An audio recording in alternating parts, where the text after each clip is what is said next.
Hello everyone, स्वागत है आप सभी का हमारे यूट्यूब चैनल ब्लॉगर की बातें में। दोस्तों, इस टाइम जो सचिन, मनीषा और नेहा आशीष तिवारी को लेकर काफ़ी ज़्यादा कंट्रोवर्सी चल रही है।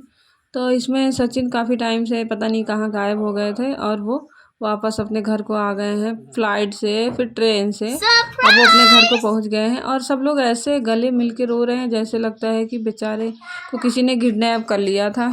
एक बार आप लोगों ने देखा होगा कि नेहा मोबाइल से किसी से बोल रही थी, क्या है तेरे पति में, क्या है तेरे पति में, मैं तेरे पति के पीछे पड़ूंगी। तो ये जो फ़ोन पे बातें हो रही थी वो मनीषा के साथ ही हो रही थी। तो मैं भी यही पूछना चाहती हूँ, क्या है तेरे पति में, क्या है सचिन में।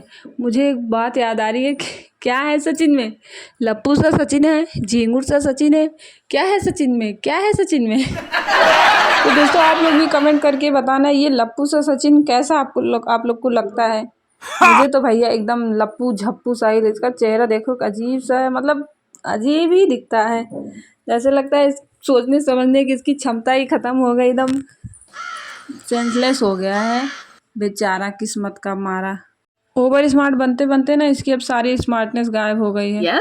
और ये घर पे पहुंचा तो मनीषा सो रही थी, फिर मनीषा उठ के, मतलब मनीषा ने कोई बात नहीं की सचिन से, वो फिर उठ के ऊपर छत पे चली गई और उसके पास भी नहीं आई सचिन के। और सचिन मुंह बना के बैठा हुआ था। भाई मैं तो कहती हूँ, अगर इस तरह से भाई बहन का रिश्ता होता है तो आप कोई रिश्ता मत रखो एक दूसरे से।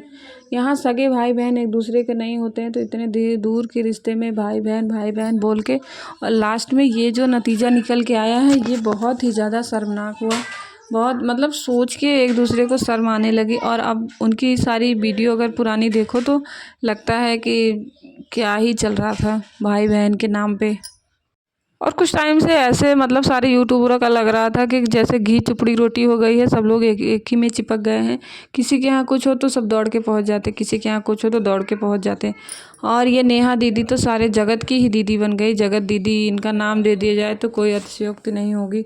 और अगर इन दोनों का कुछ था तो इन दोनों को उसी दिशा में आगे बढ़ना चाहिए था। अब मान लीजिए आपसी सहमति से दोनों अलग हो गए या कुछ भी कैसा भी हो, तो बाद में इस बात को फिर उछालने से क्या फ़ायदा।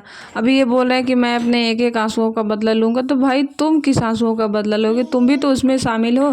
तुम क्या कोई दूध पीजिए बच्चे होगी, नेहा ने तुमको फंसा लिया है। आखिर दोनों लोग तो साथ में ये सब जो चीज़ें हुई हैं सब हुई हैं।